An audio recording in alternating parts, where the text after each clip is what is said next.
Nowadays, social media can ruin everything basically, and our cars are not exception sadly. You can see these cars everywhere on YouTube, Instagram, Facebook, or just basically everywhere on the internet. These cars were overhyped and just ruined because of stereotypes. And by stereotypes, I mean dumb kids that can't drive, but honestly, these cars are very good, and if you see through the stereotypes, you can have a very fun car. So that's why today I will show you 9 amazing cars that sadly got ruined by social media. And now let's get into it. We are starting this list with the Ford Mustang, more specifically the S550. And let me be clear right away, this car wasn't ruined because it was cheap. It was ruined because of what happened to it. When the S550 launched in 2015, it was a genuinely great car. So good in fact that it landed on Car and Driver's 10 best list. The Mustang was everywhere, in reviews, comparisons, and of course social media. But most importantly, it was very affordable. I mean, at least in the US. In Europe, we still leaned toward German cars, but that's not the point here. The problem started with the price. You could buy a brand new Mustang for around $24,000, and yes, I know it was just a V6, but honestly, the 5.0 V8 started at around $32,000, which is honestly not bad at all. And that was the point when things went sideways. Parents started buying Mustangs for their kids with a fresh driver's license. And suddenly you had teenagers jumping from a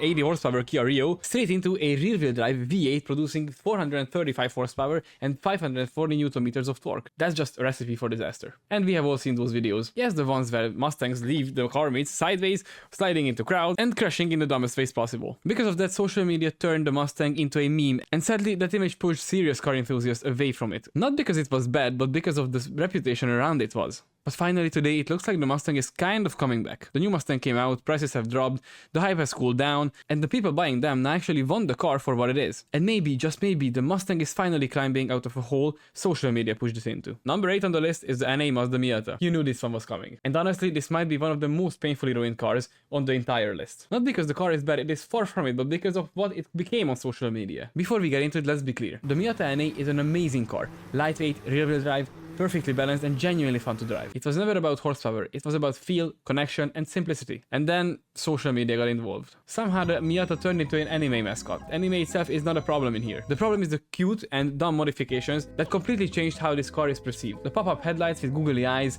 insane camber setups, questionable wheels and sticker bombs everywhere. Social media turned a proper little sports car into a meme. And because of that, a lot of serious car enthusiasts don't even want to look at it anymore. But the biggest crime is what happened to the prices. A few years ago, Miata NAs were cheap, fun weekend cars. But now, even in Europe, clean examples are starting at around 6.5 thousand euros, and that's absurd. Let me show you what you can buy for that kind of money. A Porsche Cayenne, an Audi with a 4.2 liter V8, or even a straight-six BMW E46 or E36. These are cars with more power, more presence, and objectively more car for the money. And that's the saddest part, because the Miata didn't deserve this. It didn't deserve to be overpriced, meme to death, and turned into a joke online. The JDM fanboys didn't ruin the engineering, they ruined the image. And that's why the Mazda Miata NA earns its place as number 8 on the list. Now the number 7 on the list is honestly a painful one, the Toyota AA86. It's very hard for me to pronounce that. This is a hard one to talk about, not because I actually can't say it, but because this might be the first car on the list that social media made so expensive that it completely lost its original purpose. The AA86 never meant to be a collector's item. It was an affordable, lightweight, rear-wheel drive coupe.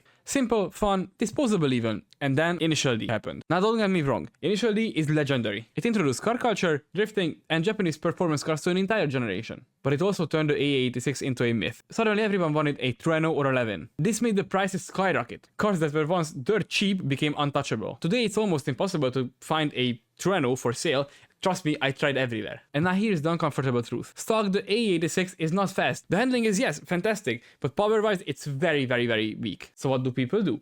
They tune them. Engine subs, suspension, drivetrain upgrades, which is fine, that is what the car is good at. But now, do the math. 35 grand for the car, plus 10 to 15 grand to make it genuinely quick and fun. At that point, you are in Audi R8, Porsche 996 or even a 997 territory. And that's where it all falls apart. The A86 wasn't ruined because it was a bad car. It was ruined because it was turned into something it was never meant to be. An affordable driver's car now priced like an exotic. Social media didn't improve the A86, it preserved it and completely destroyed its accessibility. And this is why this car got on the number 7 spot on my list. Number 6 on the list is a Nissan Silvia. And this one is a bit different because it wasn't ruined only by social media, but it definitely helped finish the job. The Nissan Silvia, especially the S13, 14 and 15, was an incredible car. Perfect weight distribution, rear-wheel drive, and that legendary SR20 DET turbocharged 4-cylinder. Design-wise, it was spot on. Clean lines, aggressive proportions, and a surprisingly high-tech interior for its time. 40 seats and the layout that made you feel like you were in something special. Back then, the Silvia had everything you could want from a Japanese sports car. Then came drift culture. The Silvia turned out to be the perfect drift platform. Balanced chassis, turbo power, cheap parts, and endless aftermarket support. In the early 2000s, these cars were everywhere,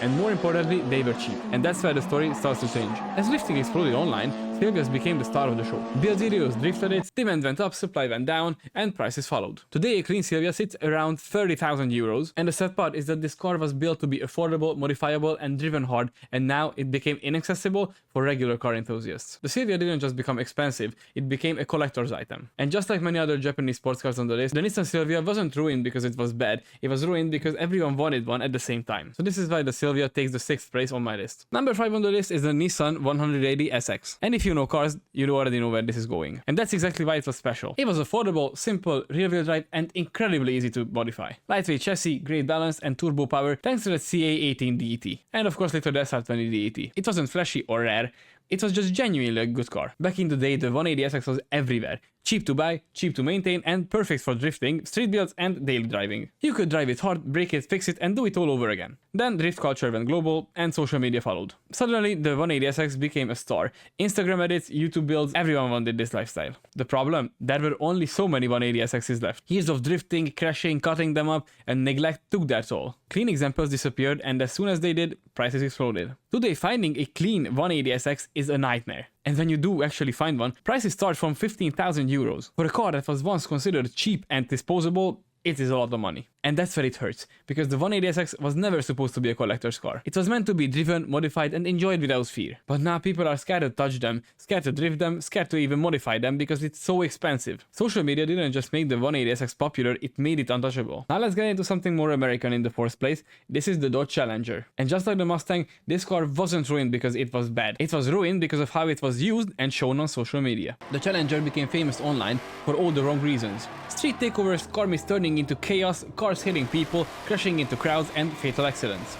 And on top of that, Challenger started showing up everywhere as getaway cars. Stolen in seconds, used in crimes, dumped, and then burned. The Challenger slowly became a car people were scared of, or at least cautious around. And honestly, the reputation stuck. The big reason for this was how easy these cars were to steal. Social media was filled with videos showing how fast thieves could actually break in and drive away. That alone did massive damage to the car's image. And then there's the power. The Hemi V8 is iconic, no question about it. But once again, the same story repeats itself. Rear-wheel drive, huge displacement, a lot of torque. And suddenly you had people who couldn't control the car while trying to show off. Burnouts gone wrong, losing control, crashing, running from a police, and social media amplified all of it. Video after video of Challengers crashing, hitting things, or fleeing cops burned one image into people's minds. This car was dangerous. And that's the sad part, because the Dodge Challenger itself isn't expensive. But the demand is nowhere near where it was when the car first came out. Not because the car lost its muscle or the engine got worse, but because the image around it completely changed. Now the number 3 car on the list is a very dangerous territory for me, and this is the Toyota Supra Mark4. This is the car. The one that Fast and Furious turned into a legend, Need for Speed Underground made you fall in love with, and social media completely lost its mind over. And what happened? It became supercar expensive. Today, a stock Mark4 Supra easily sits around 100,000 euros, and let's be honest, that is ridiculous. A few years ago, I actually wanted one so bad, but at this point, I don't even care anymore. Not because the car is bad, but because it makes absolutely no sense. For that kind of money, you're getting a bone-stock Toyota, and then what? You still need to spend another 20 to 30,000 euros to make it look and perform the way people imagine a Supra would. That's just straight up madness. And yes, I know that the 2JZ is legendary, one of the strongest engines ever made, no argument there. But here is the reality check. If you want a 2JZ, you can buy a Lexus IS300 or SC300 for way less money. Same engine and often cleaner examples. And honestly, sometimes even better looking cars. I know it's a hot take, but this list is based on my opinion. The Mark4 Supra didn't become expensive because it was rare. It became expensive because the social media wouldn't shut up about it. When prices were around 15 to 20,000 euros, YouTube builds exploded. Cinematic Instagram edits took over, Facebook videos went viral, it was everywhere. And the more it appeared on screens, the further it moved away from reality. What happened to the Supra is honestly just sad. A car that was once an obtainable dream is now something most of us will never own. And even if you would have the money for it, let's be honest, you probably wouldn't choose a Supra for 100,000 euros. For a fraction of the money, there are way better cars out there. The number 2 on the list is a Nissan Skyline R34. And yes, something very similar happened here as with the Supra. But there's one important difference. The R32 and the R33 Skylines are still expensive today too, but not primarily because of social media. But now the R34 is a different story. The R34 became famous through Fast and Furious and the global tuning culture. It was lightweight, aggressive, and extremely capable, a proper performance car. The combination was perfect: all-wheel drive, a brilliant chassis, and that legendary RB26 DETT. An engine famous for the power it could make reliably. Put that together and you had the car that was devastatingly fast in almost any kind of racing. Back then, these cars were still affordable. That's exactly why tuning culture embraced it. Cheap enough to modify and strong enough to handle serious power. That's also how the Fast and Furious team got their hands on them. They needed cars that looked cool, performed well, and didn't cost supercar money. At first, the value increase was reasonable. The car earned its reputation, but then social media arrived. Build videos, cinematic edits, and the scripts glorifying the R34 as the ultimate Japanese car. And that's when everything got out of control. Today, the Nissan Skyline R34 sits at around 100,000 euros, and in many cases, even more. At that point, it stops being a driver's car and becomes a collector's item. And just like with the Supra, let's be honest, most of us will never own one. And if we could, for that amount of money, would you really choose an R34? Personally, I would definitely take a Lamborghini Gallardo or a V10 Audi R8 without hesitation. The Skyline didn't lose its greatness, it lost its accessibility. And now, number 1, the car everyone loves, everyone talks about, and the car everyone is secretly sad about. The Porsche 911 GT3 RS 992. Let's be honest, this car is completely on another level. Fitted with a screaming, naturally aspirated engine and a body that looks amazing. It's aggressive, precise, and absolutely perfect, or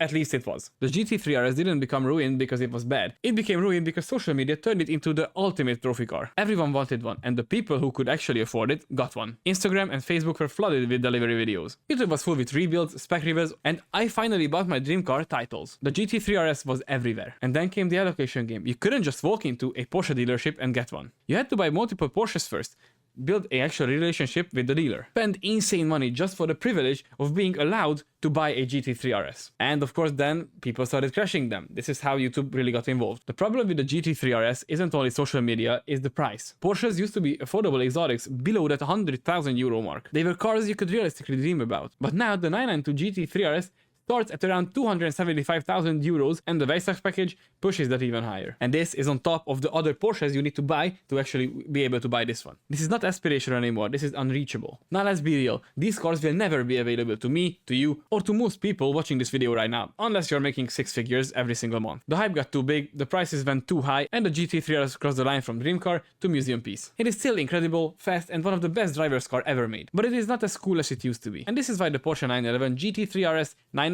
got the number 1 spot on this list of cars ruined by social media. Alright guys, that's it for this video. Thank you so much for watching, I really appreciate every single one of you. But now I'm very curious, which car on the list do you think was ruined the most? And is there one you actually disagree with? Drop it in the comments down below. Now if you enjoyed this video, please smash that like button, hit subscribe so you won't miss the next one, and also it really helps growing the channel more than you think. Now all you have to do is stay very positive, drive safe, and I will see you in the next one. Bye bye!